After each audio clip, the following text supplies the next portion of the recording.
Maganda guys ditong ano, mag-relax ka, mag-picnic. Ayan o. Kaya lang ano, wala akong pagkain na dala.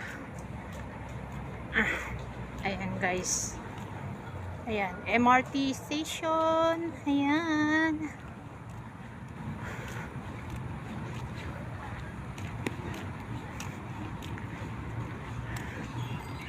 Tanong ko nga kung direct na pwedeng makawalk.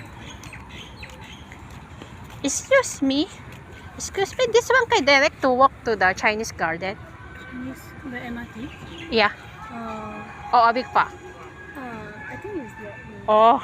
Yeah. Okay, thank you. Natanong ko siya kung ano, kung pwedeng makapaglakad doon sa Chinese garden. Hindi doon niya alam. Ayun, ay, ganda ng puso.